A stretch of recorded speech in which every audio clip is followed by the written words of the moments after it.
Hola a todos, bienvenidos una vez más a su canal de absorción e enfermedad psique.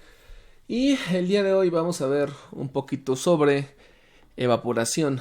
Y el tema que vamos a abordar es la parte de el vacío en el condensador y la calandria y los efectos que tiene directamente en ellos, así como caídas de presión y su relación. Bueno, pues mi nombre es Luis Germán Gasca y vamos a comenzar. Bien, primero que nada, lo que vamos a estar viendo en este momento pues es circulación natural, y ya posteriormente podrán consultar los videos de circulación natural, circulación forzada. Pero bueno, vamos a analizar esto. Primero que nada, la parte del vacío, el vacío siempre lo vamos a aplicar en la parte del condensador, y del condensador pues obviamente va a ir hacia la calandria. El punto de aplicar vacío es el de disminuir la temperatura con la que nosotros vamos a trabajar, en muchos casos porque algunas sustancias son sensibles a la temperatura o son sensibles, se descomponen a temperaturas ligeramente bajas, ¿no? Por así decirlo.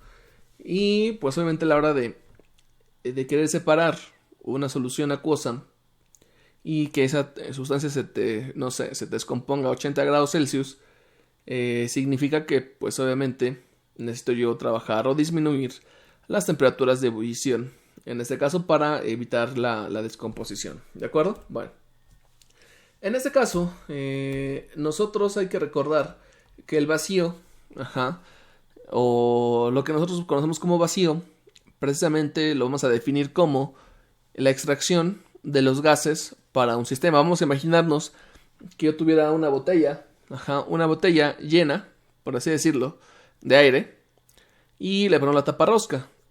Entonces la presión que vi ahí, pues obviamente es la presión atmosférica, ¿sale? Vuelvo, en este caso, a pues abrir la botella, y apachurro la botella. Entonces, a la hora de apachurrar la botella, lo que va a pasar es de plástico la botella, obviamente, y luego cerrar, obviamente, la botella. Nosotros vamos a ver que se deformó, pero también estuvimos extrayendo aire dentro de la botella, Entonces, como nosotros extrajimos aire de la botella, pues obviamente ahí dentro pues generamos un vacío, De hecho, yo podría en este caso definir que la presión que tenemos en la botella que le extraje el aire pues es menor a la presión atmosférica. De hecho, aquí vemos la parte de las fórmulas, y a donde voy es a lo siguiente. Nosotros normalmente, aquí voy a intentar hacer mi dibujo de la botella, ¿no? Aquí tengo una botella, ¿no? Y mi botella está destapada. Entonces, déjame cambiar de color. Nosotros vamos a tener aquí que entra el aire. Entonces entra el aire, y obviamente la presión que tenemos aquí pues es la presión que ejerce el aire sobre la superficie, ¿no? En este caso es la presión atmosférica, ¿sale? Entonces aquí tenemos presión atmosférica. Ahora, nosotros precisamente tapamos la botella, y obviamente la cantidad de la presión que tenemos aquí pues obviamente sigue siendo la atmosférica, ¿sale? Ahora, para el siguiente caso, nosotros déjenme poner otro color. Nosotros vamos a tener algo por el estilo, ¿no? Agarramos aquí, déjenme hago un poquito mejor mi dibujo. Disculpen ustedes por los dibujos, ¿no? Pero es como más o menos me va ocurriendo. Ya hice una botellota. Bueno, total que nosotros agarramos y apretamos, en este caso, la botella. O es más, succionamos, ¿no? Succionamos aquí, ponemos la boca, succionamos, y todo el aire que tenemos de este lado sale. Entonces la botella me va a quedar un poquito así, ¿no? Vamos a imaginarnos. Ahorita vamos a ver la explicación. Me quedaba así, ¿no? Y esta parte me va a quedar aplastada. Así, me queda como aplastada la botella. Es una botella de plástico, cualquier botella de agua. Entonces, cuando yo tenía, por ejemplo, abierto el sistema, pues obviamente la presión que tenía aquí era la presión atmosférica, ¿sale? A la hora de que estoy succionando, pues sale el aire, o salen los gases incondensables. Obviamente aquí, como la botella queda hecha chicharrón, y obviamente ya la tapé, ¿no? Aquí ya la tapé. Lo que voy a tener aquí adentro es una presión menor a la presión atmosférica, ¿sale?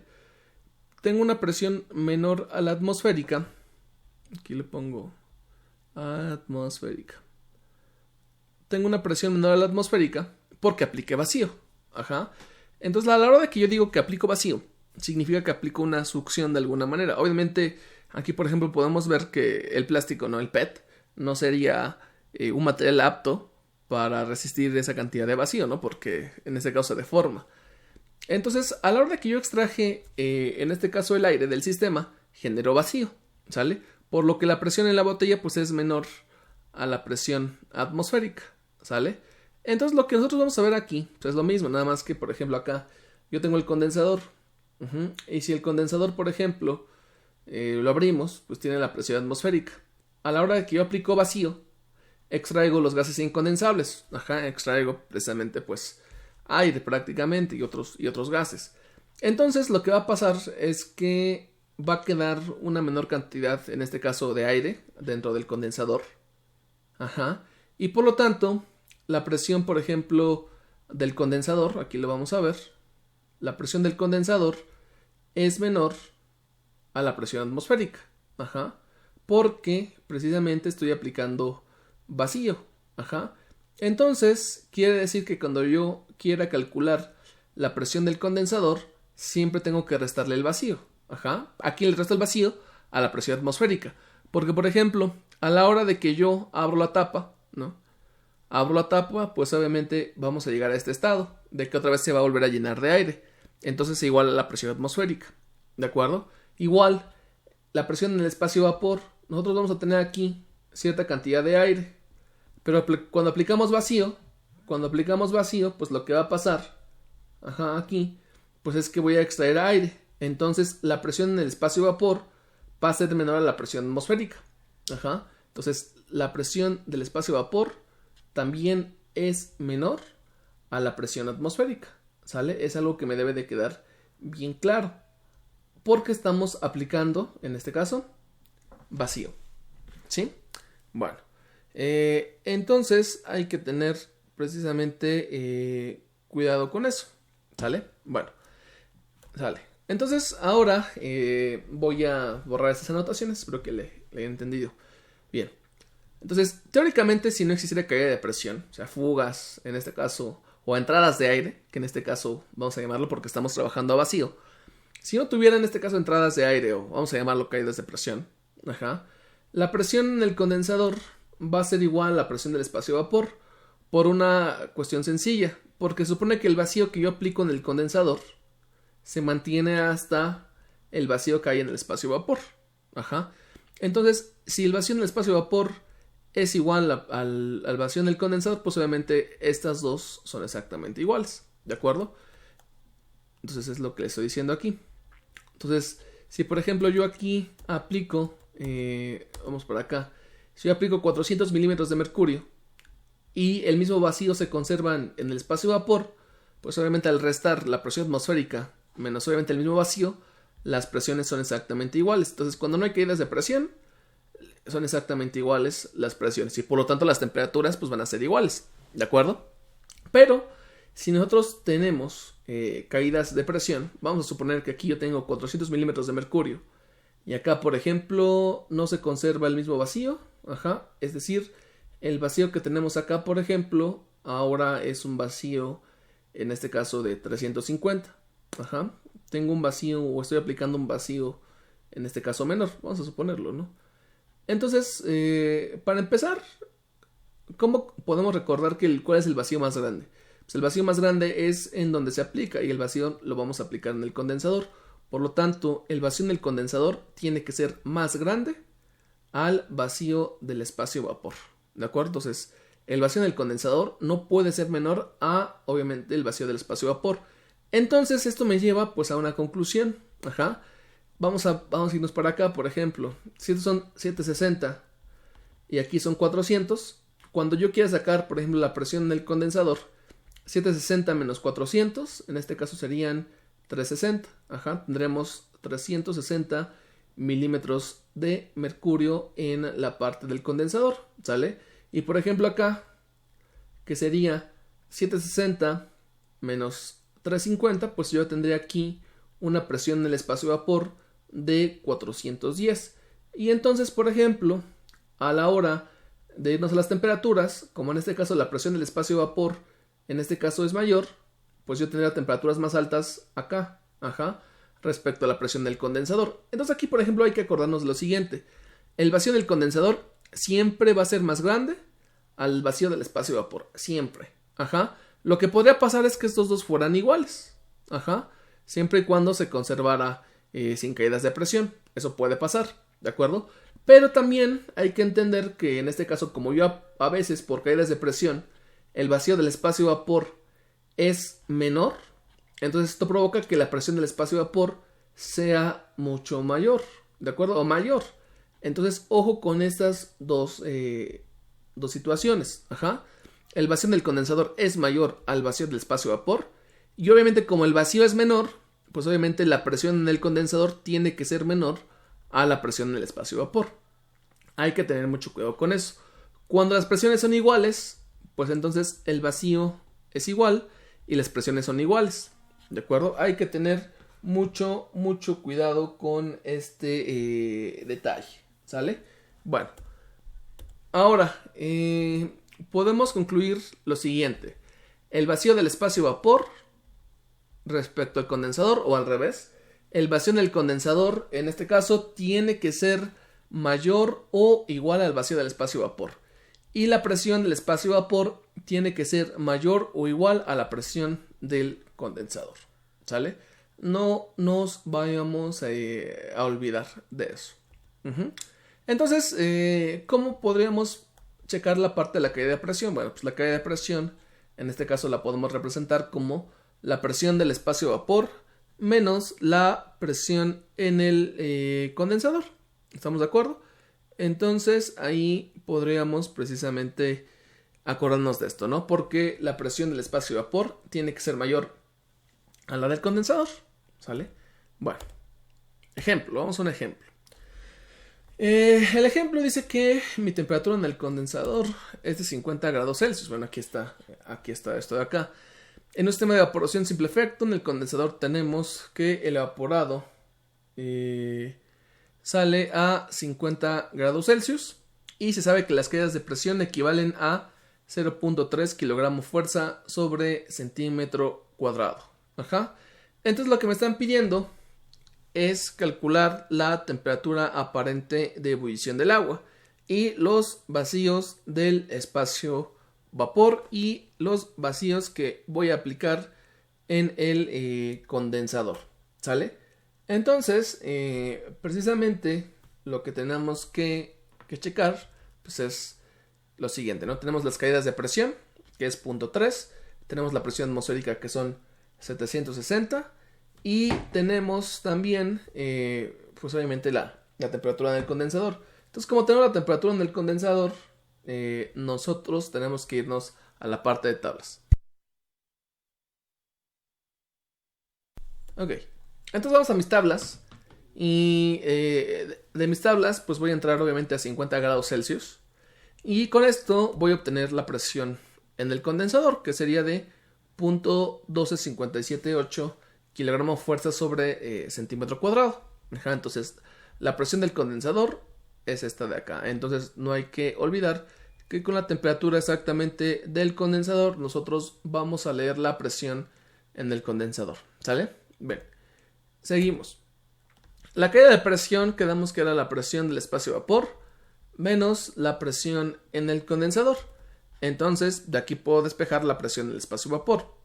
Entonces, la presión del condensador más la caída de presión me va a dar la presión del espacio vapor. Y como hay caídas de presión, pues obviamente la presión del espacio vapor es mayor a la presión del condensador, ¿de acuerdo?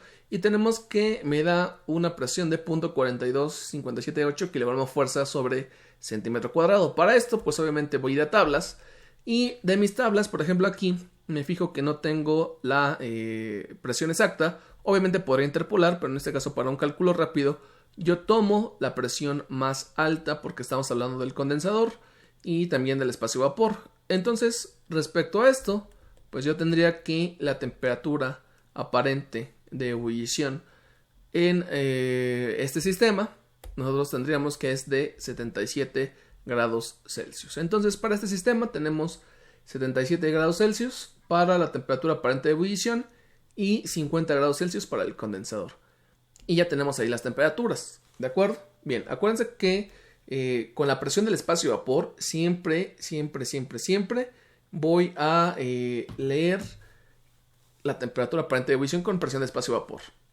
Temperatura del condensador, presión del condensador. Ajá.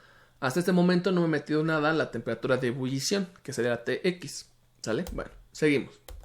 Ahora me falta calcular los vacíos. Ajá. Como ya tengo la presión del espacio vapor y ya tengo la presión atmosférica, pues entonces puedo calcular el vacío. Ajá. Entonces el vacío del espacio vapor aplicado va a ser la presión atmosférica menos la presión del espacio vapor. Entonces el vacío del espacio vapor primero lo transformamos, ¿de acuerdo? Y lo vamos a transformar pues obviamente en kilogramos, ¿sale? Tenemos, perdón, no es el vacío, sino la presión, la atmosférica. Obviamente la presión atmosférica al ser 760 pues es 1.033. Entonces el vacío del espacio vapor pues va a resultar de esa resta que tenemos aquí, que sería de 0.6072. Ahora vamos con la presión del condensador, que sería 1.033 menos 0.2578. Entonces el vacío del condensador, perdón, era lo que estamos calculando. Sería la presión atmosférica menos la presión, en este caso, en el equipo. Y el vacío aplicado es de 0.9072. Entonces, si nos fijamos, nosotros tenemos que el vacío en el condensador es de 0.9 y el vacío en el espacio de vapor es de 0.6. Entonces, sí estamos cumpliendo, en este caso, que el vacío es mayor. Al igual, si nosotros comparamos, por ejemplo, la presión del espacio de vapor, que es 0.42, y la presión del condensador, que es 0.1257, también estamos precisamente cumpliendo la parte de que la presión en el espacio de vapor tiene que ser mayor a la presión del condensador, mientras que el vacío del condensador tiene que ser mayor al vacío en el espacio de vapor. ¿Sí? Bueno.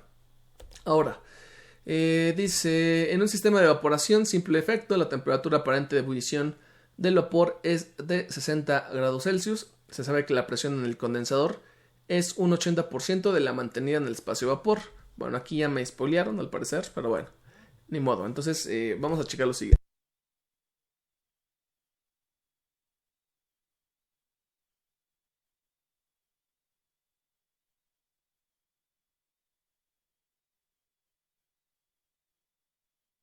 Perdón por la interrupción.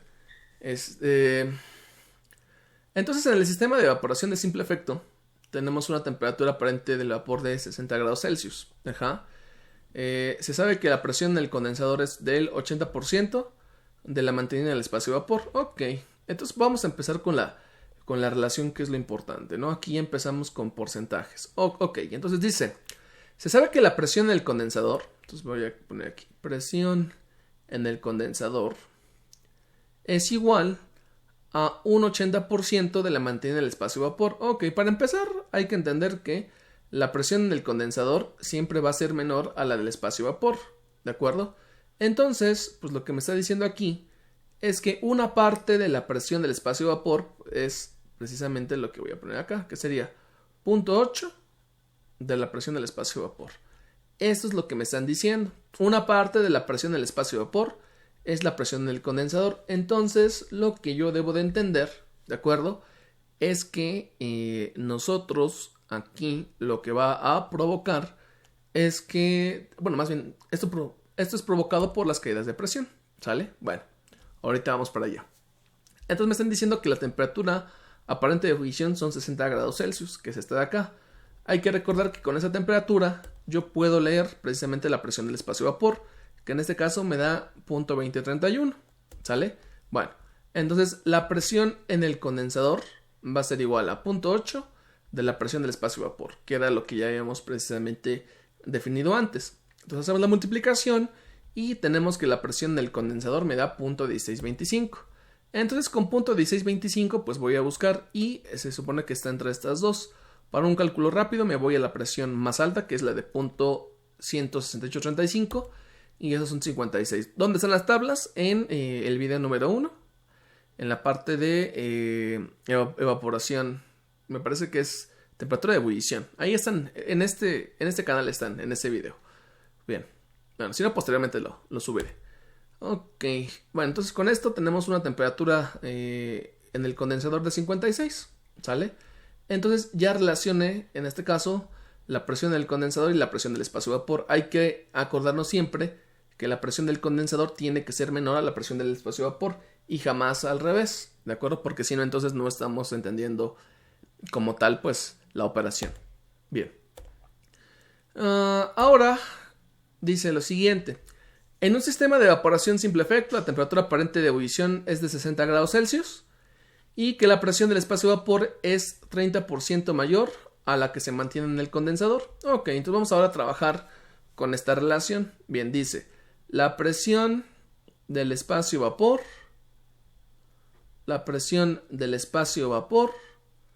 es igual a, dice que es 30% mayor. Bien, entonces hay que entender que nosotros de partida sabemos que la presión del espacio vapor y la presión del condensador pueden ser iguales. Entonces la relación que conllevan cuando son iguales es 1 a 1. Y si es 30% mayor, entonces nosotros tenemos que la relación que vamos a tener acá es 1 más, obviamente, el punto 3 que le corresponde a el porcentaje de mayor, ¿no? Entonces, la presión del espacio vapor es 1.3, la presión del condensador, y con esto también guardaríamos la relación que la presión del espacio vapor pues tiene que ser mayor o igual, mayor o igual a la presión del condensador, ¿sale?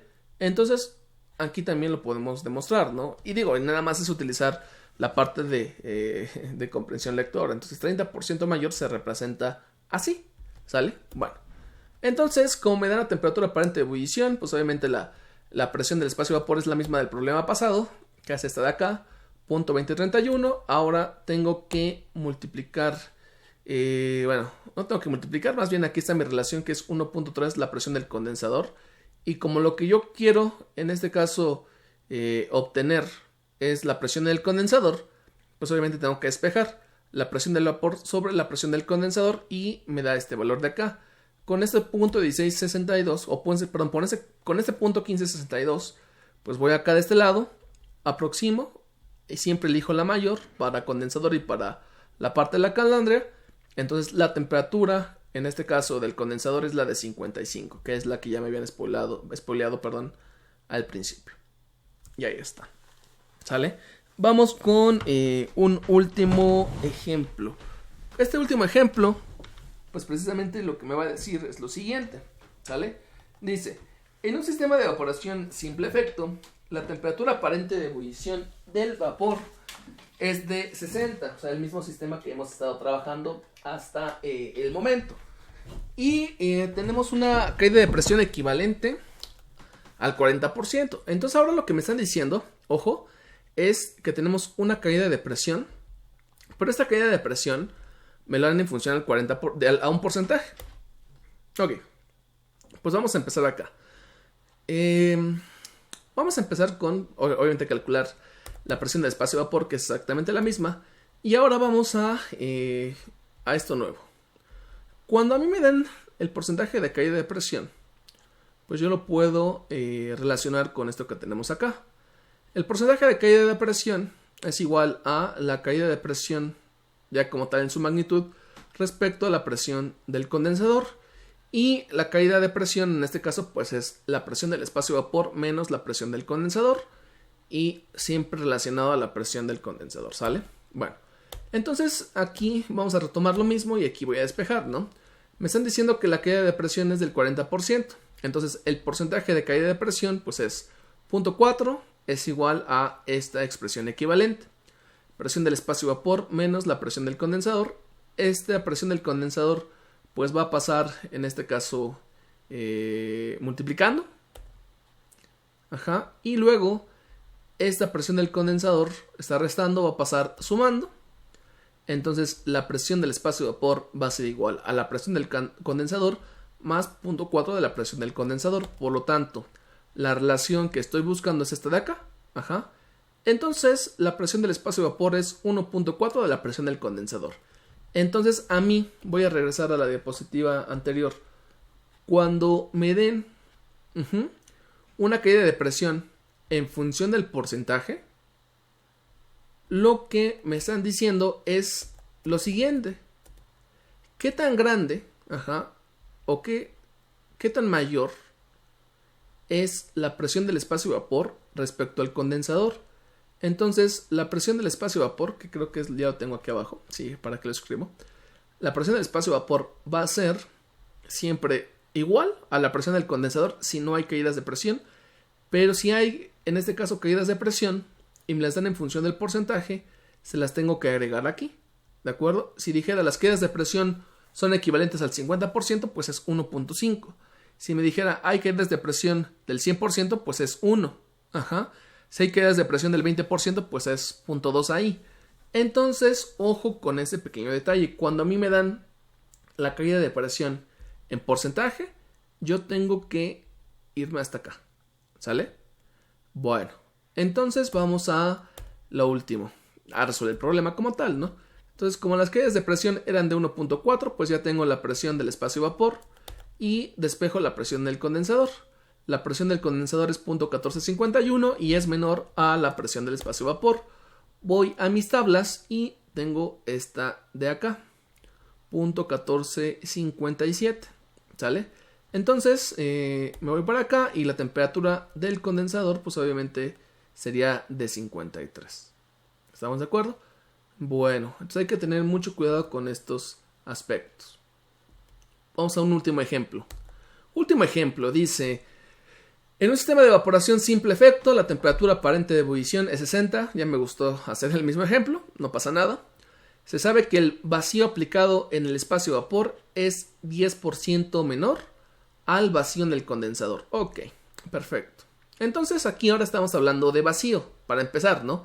Vacío aplicado en el espacio vapor. Entonces dice que el vacío aplicado en el espacio vapor, que es este de acá, ya sabemos que tiene que ser, en este caso, más pequeño al vacío en el condensador. Entonces me está diciendo que es 10% menor. Y como es 10% menor, entonces quiere decir que esto es el 90%. Prácticamente. No le van a poner 0.1, porque entonces me diría 10% del vacío en el condensador. No me está diciendo que es 10% el del condensador. Lo que me está diciendo que es 10% menor. Entonces, si la condición es que pueden llegar a ser iguales, pero si hay caídas de presión, entonces tiene que ser menor, pues entonces por eso es 0.9 del vacío del condensador. ¿Estamos de acuerdo? Entonces, ojo con esa comprensión lectora. ¿Sale? Bien. Entonces, 60 y este de acá serían la presión del espacio vapor. Entonces, era lo que les comentaba. 1 menos 0.1 porque el 1 precisamente es el 100% y el 0.1 es porque es 10% menor. Entonces, el vacío en el espacio vapor es 0.9 del vacío en el condensador. Hay que calcular el vacío del espacio vapor, obviamente. Pero si ya tenemos la presión del espacio vapor y tenemos la presión atmosférica, entonces yo ya puedo calcular precisamente el vacío. El vacío del espacio vapor es igual a la presión atmosférica menos la presión del espacio vapor.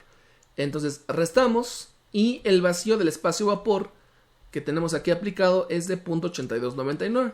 ¿Sale? Kilogramo fuerza. Y ahora, como ya tengo la relación de vacíos, pues despejo. El vacío en el condensador va a ser igual al vacío del espacio vapor entre 0.9. Entonces, el vacío aplicado en el condensador es de 0.9221. Entonces, como ya tenemos el vacío, comparamos. Pues el vacío que tengo aquí en el condensador es mayor al vacío del espacio vapor. Y eso es correcto porque donde se aplica, en este caso, el vacío es en el condensador. Traten de no aprendérselo como, pues, una regla, ¿no? Simplemente hay que ir razonando qué es lo que estamos haciendo. Ese es mi objetivo, que ustedes empiecen a relacionar las cosas, a relacionar los conceptos. Es bien importante, insisto, que ustedes vayan poco a poco entendiendo cómo funciona esto, ¿sale? Bueno, entonces la presión en el condensador va a ser igual a la atmosférica menos el vacío aplicado. A la hora de restar me da de 0.1109 y entonces ya puedo ir a mis tablas.